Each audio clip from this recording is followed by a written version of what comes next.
23,000 మంది విద్యుత్ ఒప్పంద కార్మికులను సత్వరమే విద్యుత్ శాఖలో విలీనం చేసి వారి డిమాండ్లన్నింటినీ పరిష్కరించాలని ఆచార్య హరగోపాల్ డిమాండ్ చేశారు. ఆర్డినెన్స్ విలీన ప్రక్రియ, ఇతర డిమాండ్ల సాధనకై హైదరాబాద్ టీఎస్ఎస్ పీడీసీఎల్ సీఎండీ కార్యాలయం ఎదుట విద్యుత్ ఒప్పంద కార్మికులు ధర్నాకు దిగారు. కోర్టు కేసుపై సత్వరమే కౌంటర్ దాఖలు చేసి కార్మికులను విద్యుత్ శాఖలో విలీనం చేయాలని డిమాండ్ చేశారు. లేకుంటే మెరుపు సమ్మెకు దిగుతామని హెచ్చరించారు.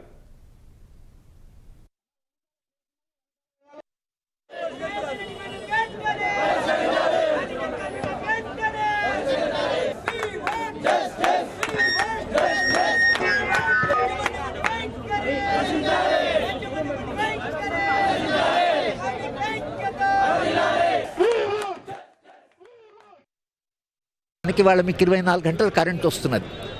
కరెంటు చంద్రశేఖరరావు గారు తీసుకొచ్చిన రోజు ఏదైనా నెగోషియేట్ చేసిండొచ్చు, కానీ దాన్ని అమలు చేస్తున్న ఎవరు? ఈ వేలాది మంది కార్మికులు రాత్రి మగలు కష్టపడితే మీకు 24 గంటలు కరెంట్ వస్తుంది. వీళ్ళ జీవితాన్ని గురించి కూడా పట్టించుకోవాల్సిన బాధ్యత మన మీద ఉంది కదా. తెలంగాణ అంటేనే పోరాట గడ్డ. పోరాటమా సమస్యల పరిష్కారం అనేది ప్రభుత్వానికి వదులుతున్నాం. సమ్మె దాకా నెట్టొద్దు.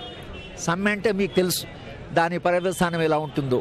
సమస్యను సత్వరమే పరిష్కరించండి. ముఖ్యమంత్రి గారు కూర్చొని ఎలక్ట్రిసిటీ ఉద్యోగులతో మాట్లాడి కోర్టులో కేసును అది స్టేను వేకేట్ చేయించి సమస్యను పరిష్కరించవలసిందని ప్రభుత్వాన్ని మేము డిమాండ్ చేస్తున్నాం.